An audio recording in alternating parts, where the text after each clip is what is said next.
We're also closely following a developing story overseas where President Trump is vowing very serious retaliation, as he put it, after 2 U.S. soldiers and a civilian interpreter were killed in an ambush in Syria.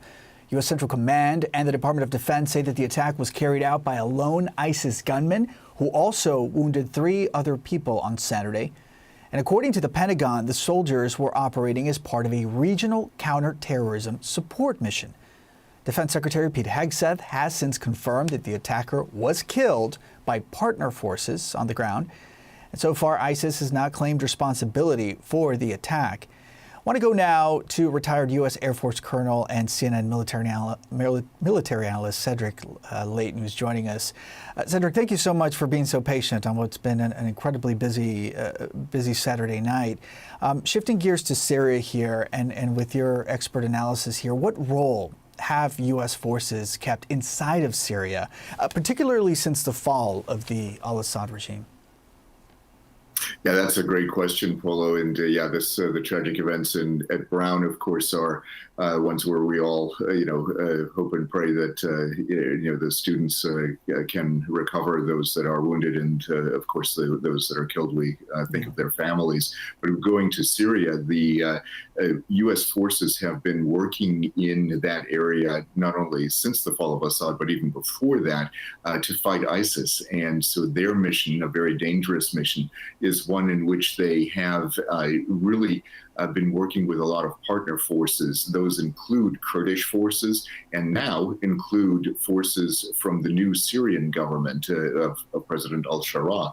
So that is, a major change in terms of some of the alliances that we have there. But obviously, that was not enough to keep this attack from happening. And, like you mentioned earlier, this was an attack by a lone gunman, and that lone gunman was taken out by Syrian forces.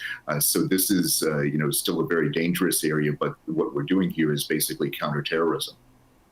And staying on Syrian President al-Shara, who was recently in Washington, from your perspective, do you know if he's been able to counter some of the ISIS presence that remains in his country? I mean, he hasn't been in office long, but has there been any noticeable change on that front?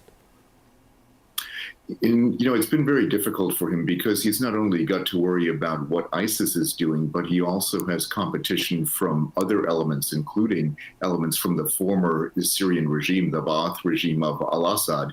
And that really stretches his forces pretty thin right now. Then he also has to deal with separatist movements in several parts of the country, including the southern part. And of course, we also have issues where Israel is attacking elements of the Syrian armed forces as well. So the short answer is that no, he has not been able to deal with ISIS in the way that he would want to. Al-Shara, the president of Syria, used to be, of course, affiliated with al-Qaeda, but he is definitely now in the camp of those who are fighting ISIS, and that makes him an ally of the U.S., at least for that particular element right there. So he has a long way to go before he can actually say anything that means that he's actually conquered ISIS or even limited its effectiveness in that country. It was remarkable to see him in the Oval Office after that. Finally, I have a couple of seconds with you, Cedric. The president has said that he will likely respond to this. Any idea how that could potentially look like? Probably an airstrike is what I'm guessing. He's, of course, has to use targeting that deals directly with ISIS, so it has to be an ISIS target. But that's what I'm suspecting will happen. But it could also be a special operations strike.